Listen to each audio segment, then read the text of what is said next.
You know how people laugh when they think history doesn't walk among them? That's what the man at the diner did. He laughed, loud enough for the whole room to hear, when he saw my daughter clutching my late husband's military jacket like it was her own skin, and he didn't know 5 minutes later his entire unit would arrive in dress blues to silence the room forever. But I'll get to that, because if you've ever believed respect should outlive a uniform, hit like and subscribe because this isn't just a story, it's a warning about the weight of legacies people think they can mock. It had been 2 years since Mark died in a VA hospital bed no bigger than a high school cot, his medals locked in a shadow box Emma, and I couldn't bring ourselves to open. Not until this morning when she insisted on wearing his jacket to breakfast like some unspoken shield. And even then I worried it was too soon, that the sight of his name stitched above the faded breast pocket would collapse her small shoulders. But she just hugged it tighter as we walked into Bailey's Diner, the kind of place where old photographs of veterans line the walls though no one remembers their names anymore. I should have noticed him right away. The man in the corner booth with the trucker cap, mirrored sunglasses flipped up, his voice like gravel soaked in beer, but I was busy paying at the counter, distracted, fumbling with my wallet while Emma sat quietly in a booth near the window, the morning light catching on her dad's dog tags hanging low from the jacket's collar. It started with a chuckle, then a whisper, then his words carrying across the room like a bad smell. Kids these days think they're heroes because they put on daddy's old coat. But she doesn't even know what those patches mean. Laughter from his table followed, sharp and cutting, and I froze halfway through counting bills, my ears burning as I saw Emma's head dip lower, her fingers curling hard into the jacket's cuffs until her knuckles went white. I wanted to shout, to run over, to do anything except stand there like my legs were poured in concrete. But his voice kept going, each word louder than the last. "Hey, sweetheart, is that your Halloween costume? Or are you just trying to get a discount for your pancakes?" The whole diner heard him now. The young waitress looked away, her face flushed as she pretended to wipe down a counter. The cook peeked from behind the pass-through, and someone in a corner booth even raised a phone, probably filming because humiliation goes viral faster than honor ever will. Emma didn't cry. She didn't look up. She just sat still, and I swear I could see her lips move like she was whispering something to herself. Probably the same words Mark used to tell her when kids at school teased her for her hand-me-down shoes. "Don't give them your tears, kiddo. Tears are gold. Don't spend them on people who don't deserve to shine." But she was only 13, and no child should have to hold a storm in their chest like that.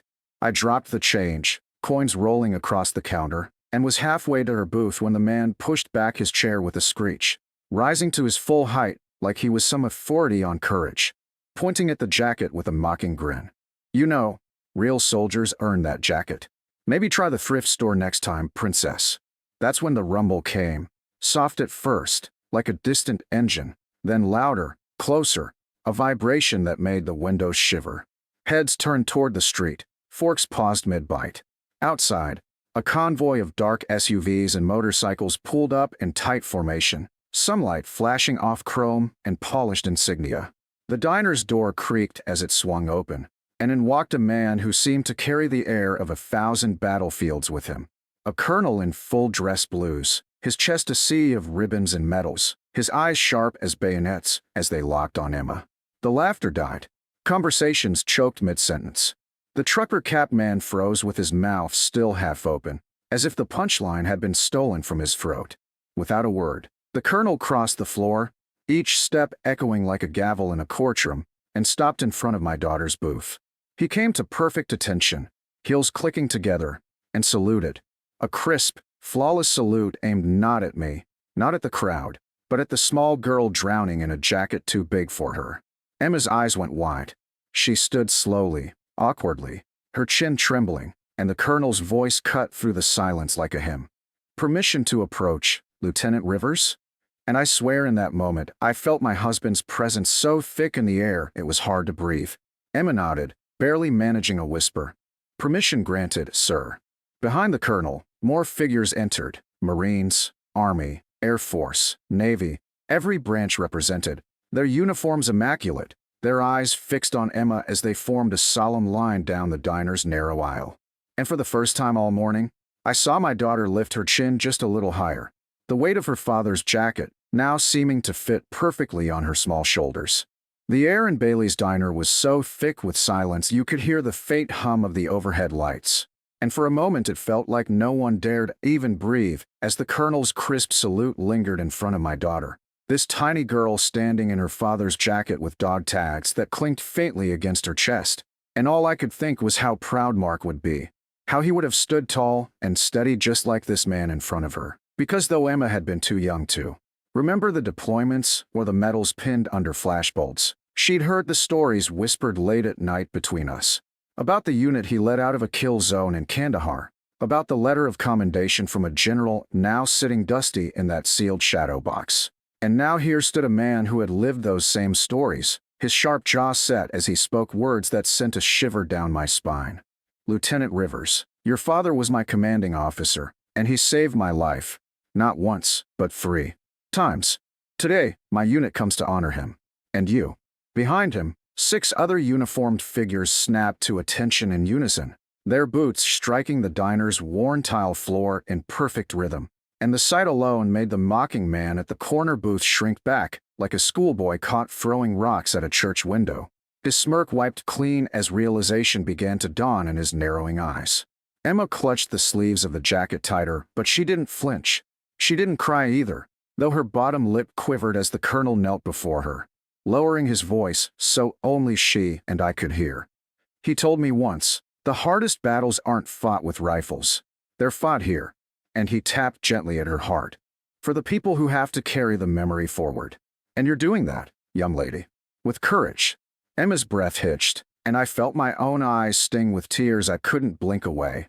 But before I could say anything, one of the Marines in the line stepped forward and laid a folded flag on our table, his gloved hand steady as stone. This belonged to your father's casket, he said solemnly. But it belongs in your hands now. The mocking man's chair scraped back suddenly, the noise sharp and awkward, but no one looked at him. Not even the waitress who had earlier pretended to clean sugar packets to avoid his gaze, because every eye in the diner was fixed on Emma, and the wall of uniformed men and women standing like a living monument behind her. The colonel rose slowly, turning his gaze on the man who had started all this, and his voice, though calm, carried the weight of every battlefield command he had ever given. You laughed at a child in her father's jacket as if honor could expire. Tell me, sir, what have you done that will outlive you? The man opened his mouth, but nothing came out. His words evaporated under the sheer gravity of the colonel's stare, and I could see his Adam's apple bob as he swallowed hard, realizing perhaps for the first time that mocking a legacy was easy until the legacy walked back in wearing dress blues. Around us, the diner's patrons began standing one by one. First a young mother with a toddler, then 2 teenage boys in varsity jackets, then the elderly couple at the window, until the entire room was on its feet, a spontaneous hush falling as if no one wanted to break the sacred weight of the moment. Emma looked up at the colonel, her voice no louder than a whisper but strong enough to pierce every heart in the room. Did he ever say he was proud of me? The colonel bent slightly to meet her gaze, his eyes softening. Every single day, Lieutenant. It was the first thing out of his mouth every time we made it home. Emma's lips trembled, and this time a single tear slipped down her cheek, not out of sadness, but from something deeper, recognition, the kind that settles in your bones when you finally understand the size of the shoes you've been asked to fill. The colonel straightened again, his boots clicking together, and raised his hand in another crisp salute. Not to me, not to the other veterans behind him, but to Emma Rivers, daughter of a soldier, carrying a legacy bigger than any medal. The man in the corner grabbed his wallet and slid out quickly, head down, muttering something about needing to beat traffic, but no one noticed or cared.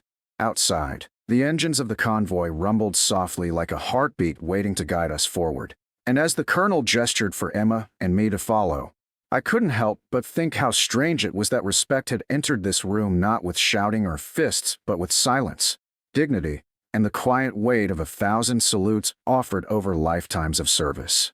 They say silence speaks louder than fury when truth finally stands tall, and I saw that truth take its final shape as Emma stepped outside the diner, still holding the folded flag against her chest like it was keeping her upright, and behind her walked the colonel, then the 6 others in formation.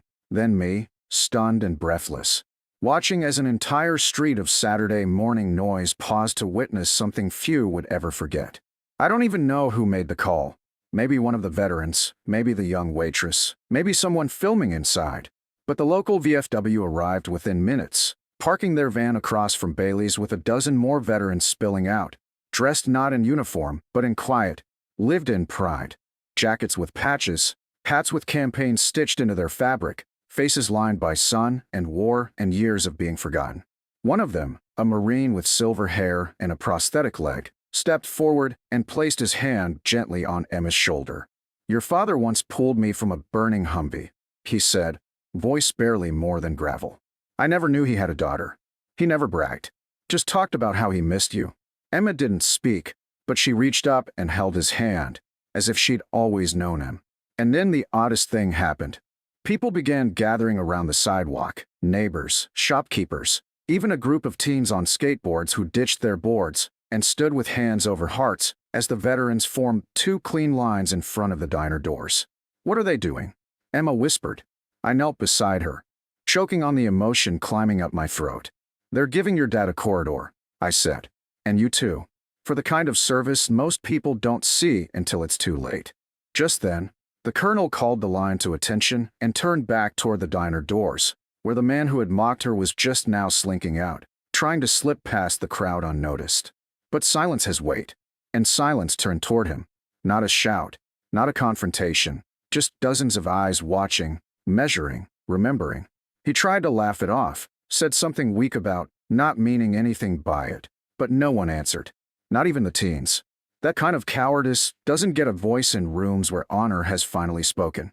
The colonel stepped aside as the man passed, never touching him, never raising his voice, but watching him walk alone through that line of veterans. No corridor, no salute, no name. Emma turned back to the colonel. "He didn't know, did he?" she asked. "No," the colonel said, "but he should have known better than to laugh at something he didn't understand." Then he turned to her, voice softening. "Your father once told me the scariest thing about war wasn't the bullets. It was coming home and realizing people forgot what sacrifice looked like." He gestured to the men and women still standing at attention. "You just reminded them." That afternoon, word spread fast. The mayor's office called. Local news showed up. The VFW hall offered to host a ceremony, but Emma politely declined. She didn't want a parade. She asked for something simpler. So, on the following Monday, Bailey's Diner reopened with a new framed photograph near the register. Mark Rivers in uniform, standing beside his squad in a sandstorm, the caption beneath reading, "He never asked for thanks. Only that we remember." And just beside it, a glass case with the jacket Emma had worn that day, now fitted on a child-sized mannequin with her father's dog tags resting over the collar. A small plaque read, "Worn by Lieutenant Emma Rivers, daughter of Master Sergeant Mark Rivers." Because legacies aren't just inherited, they're earned. People still come in and point to it, asking the waitress to tell the story, and she always does, with tears in her eyes and pride in her voice. But here's what most don't know. That night after it all happened, after the uniforms were gone and the crowd had thinned and the moon cast soft light on our little street, Emma sat on our porch in silence, the folded flag still in her lap. "I felt like he was there," she whispered. "I felt like, maybe I'm strong enough." I sat beside her, wrapping her in the blanket Mark used to take on cold deployments. "You are," I said. "You always were." And in that quiet moment, I realized something I hadn't before. That man in the diner didn't just insult a jacket. He tried to bury a legacy. But Emma? She carried it out into the world, unfolded it like a flag, and made sure no one ever forgot what it stood for. Not with rage, not with revenge, but with something far heavier, dignity passed down like a sacred oath. And in that way, she didn't just honor her father. She became him.